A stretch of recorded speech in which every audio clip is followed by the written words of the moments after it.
پرستی اور توہمات و خرافات پر مبنی عقیدے والا دین عام اہل عرب کا دین تھا۔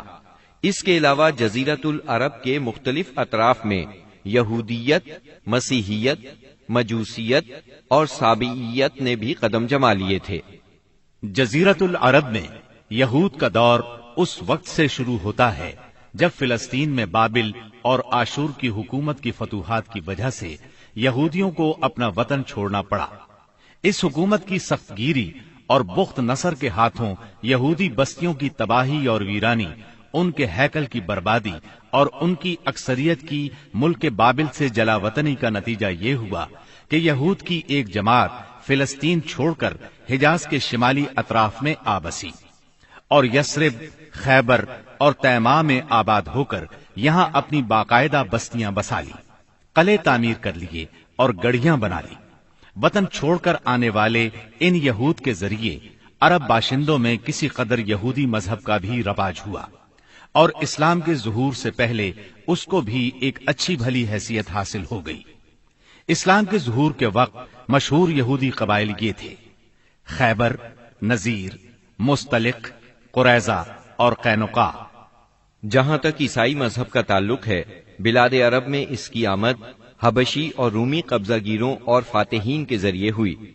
یمن پر حبشیوں کا قبضہ پہلی بار 340 عیسوی میں ہوا اور 378 عیسوی تک برقرار رہا۔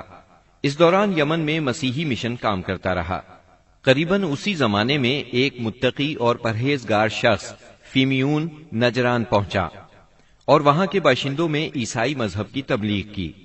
نجران کے لوگوں کو اس کے دین میں کچھ ایسی سچی علامات نظر آئیں کہ وہ عیسائی ہو گئے۔ جہاں تک مجوسی مذہب کا تعلق ہے تو اسے زیادہ تر اہل فارس کے ہمسایہ عربوں میں فروغ حاصل ہوا، مثلا عراق، عرب، بحرین، ہجر اور خلیج عربی کے ساحلی علاقے۔ ان کے علاوہ یمن پر فارسی قبضے کے دوران میں وہاں بھی اکا دکا افراد نے مجوسیت قبول کی۔ باقی رہا صابی مذہب، تو عراق کے آثار قدیمہ کی کھدائی کے دوران جو کتبات برآمد ہوئے ان سے پتہ چلتا ہے کہ یہ ابراہیم علیہ السلام کی کلدانی قوم کا مذہب تھا۔ دور قدیم میں شام و یمن کے بہت سے باشندے بھی اسی مذہب کے پیروکار تھے۔